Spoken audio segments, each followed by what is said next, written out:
So he had turned it down, refused the gift of the World War II soldiers.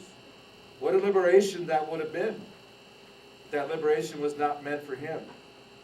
It was not for him because of Roberto. Roberto was his uncle, the Vietnam vet's uncle, and what Roberto had done. He had to remain loyal to Roberto. Roberto had always turned his back on the good war, even as he told the endless war stories time and again.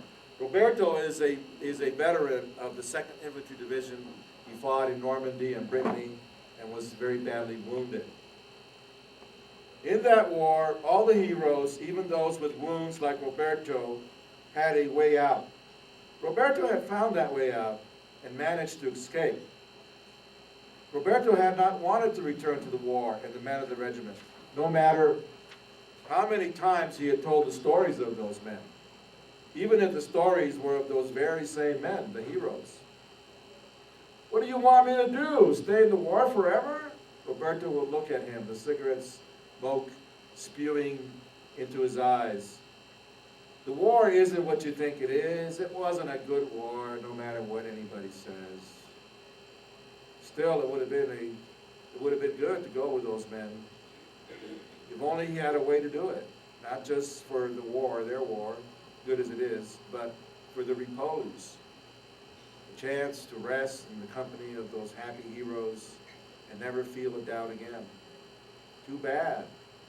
Too bad Roberto had never understood that. No doubts. That's why it was a good war. It was not a good war. Do you understand me? God damn it, Roberto yelled at him. But it is the best war because when it's done, there is liberation. After all the trials, all the hardships, all the battles, there is freedom in that war. And those who enter it leave it when the time comes. They can do so because they desire to leave it.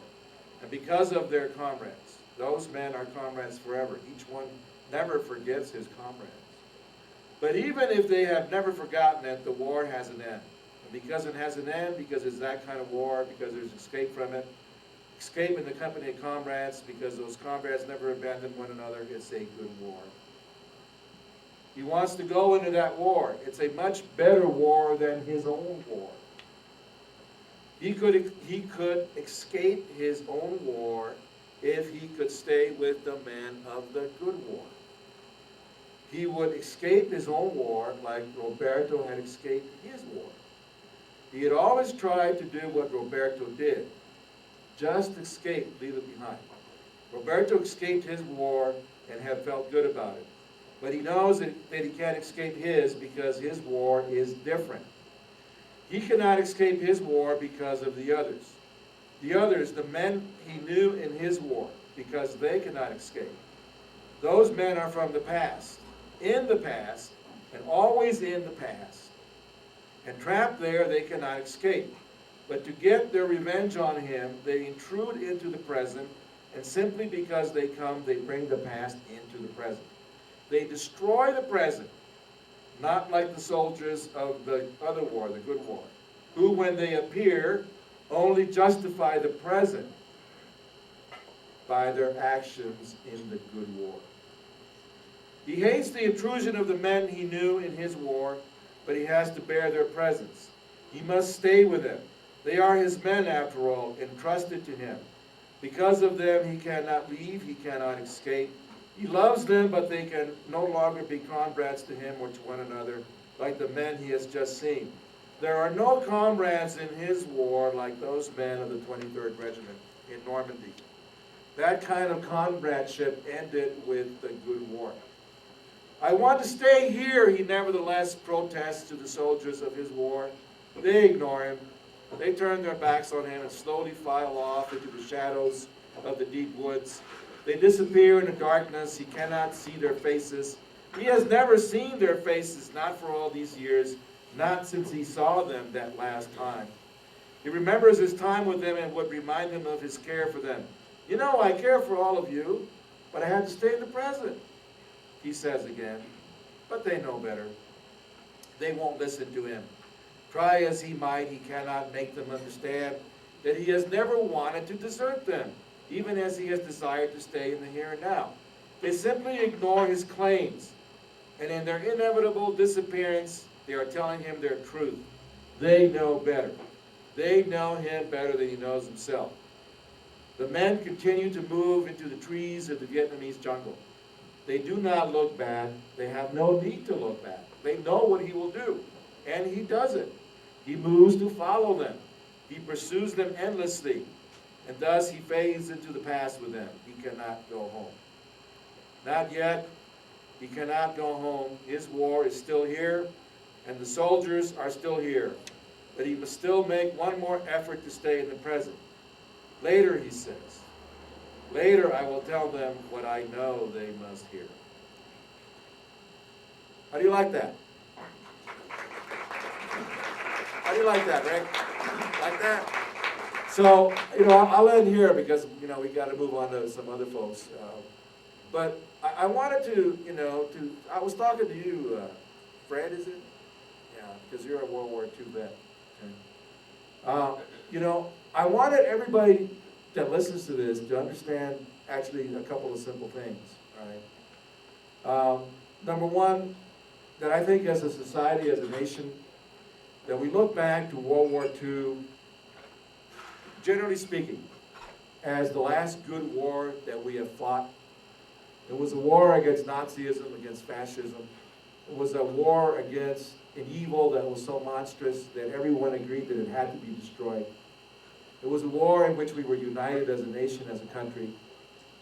It was a war in which people from South Texas, like my uncle, could go and be part of the mainstream, where before he had faced discrimination. So it was a war that kind of opened up the doors to a lot of things. It opened up the doors to death and destruction and combat, of course, but it also opened up the doors to heroism and to the recognition that so many men wanted as part of the society. All right, so that's very important to remember, okay? So it's a good war, okay? Secondly, I want everybody to understand that so many of us Vietnam veterans, I speak for myself, of course, but I think there are others who will agree with me. We look back on that war as a war in which men were true comrades to one another, in which they bonded, in which they came together and they did things, in a brotherly kind of way. And we did have that in Vietnam.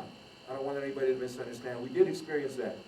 But we were always under some kind of cloud, because somehow there was a doubt in many of our minds about what the war in Vietnam was all about, whether it was a justified war.